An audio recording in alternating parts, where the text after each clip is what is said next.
حضرت حسین رضی اللہ تعالیٰ عنہ اور ان کے ساتھی چل رہے تھے کہ دوپہر کے وقت دور سے کچھ چیزیں حرکت کرتی نظر آئیں۔ غور کرنے پر معلوم ہوا کہ گھوڑے سوار فوج ہے۔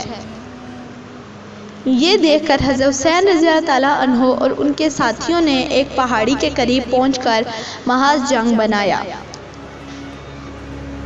یہ حضرات محاذ کی تیاری میں مصروف ہی تھے کہ 1000 گھوڑے سوار فوج حربین یزید کی قیادت میں مقابلے پر آ گئی اور ان کے مقابلے پر آ کر پڑاؤ ڈال دیا۔ حضرت حسین رضی اللہ تعالیٰ عنہ نے اپنے اصحاب سے فرمایا کہ سب لوگ خوب پانی پی کر اور گھوڑوں کو پلا کر سیراب ہو جاؤ۔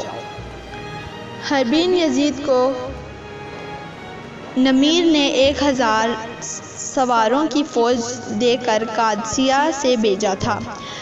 یہ اور اس کا لشکر آ کر حضرت حسین رضی اللہ تعالیٰ عنہ کے مقابل ٹھہر گئے، یہاں تک کہ ظہر کی نماز کا وقت آ گیا۔ حضرت حسین رضی اللہ تعالیٰ عنہ نے اپنے مؤذن کو اذان دینے کا حکم دیا اور سب نماز کے لیے جمع ہو گئے تو حضرت حسین رضی اللہ تعالیٰ عنہ نے فریق مقابل کو سنانے کے لیے ایک تقریر فرمائی، جس میں حمد و صلوات کے بعد فرمایا: اے لوگوں، میں اللہ تعالیٰ کے سامنے اور تمہارے سامنے یہ عذر رکھتا ہوں کہ میں نے اس وقت یہاں آنے کا ارادہ نہیں کیا جب تک تمہارے بے شمار خطوط میرے پاس نہیں پہنچے، جن میں بیان کیا گیا تھا کہ اس وقت تک ہمارا کوئی امام اور امیر نہیں۔ آپ آ جائیں تو امید ہے کہ اللہ تعالیٰ آپ کو ہماری ہدایت کا ذریعہ بنا دیں۔ میں تمہارے بلانے پر آ گیا۔ اب اگر تم اپنے وعدوں اور عہدوں پر قائم ہو تو میں تمہارے شہر کوفہ میں جاتا ہوں، اور اگر اب تمہاری رائے بدل گئی ہے اور میرا آنا تمہیں ناگوار ہے تو میں جہاں سے آیا تھا وہیں واپس چلا جاتا ہوں۔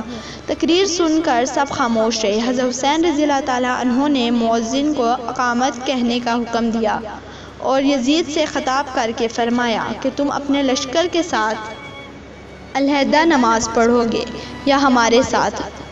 حر نے کہا کہ نہیں، آپ ہی نماز پڑھائیں، ہم سب آپ کے ساتھ نماز پڑھیں گے۔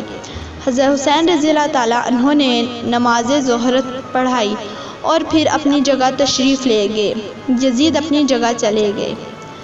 اس کے بعد نماز عصر کا وقت آیا تو پھر حضرت حسین رضی اللہ تعالیٰ عنہ نے نماز پڑھائی اور سب شریک جماعت ہوئے۔ عصر کے بعد پھر حضرت حسین رضی اللہ تعالیٰ عنہ نے ایک اور خطبہ دیا۔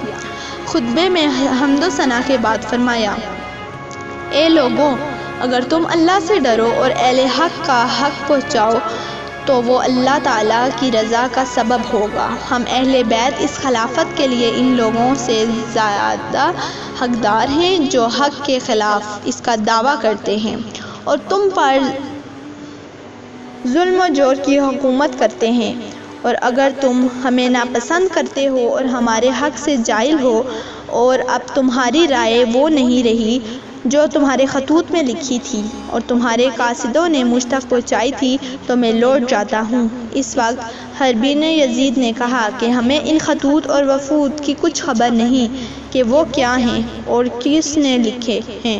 حضرت حسین رضی اللہ تعالیٰ عنہ نے 2 تھیلے خطوط سے بھر لیے ہوئے نکالے اور ان کو ان لوگوں کے سامنے انڈیل دیا۔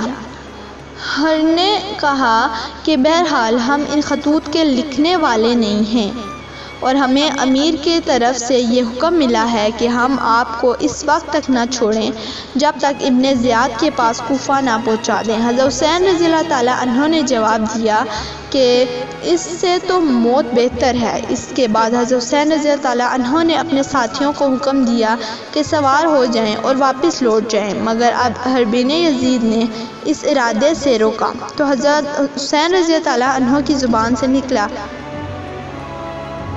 تمہاری ماں تمہیں روئے، تم کیا چاہتے ہو؟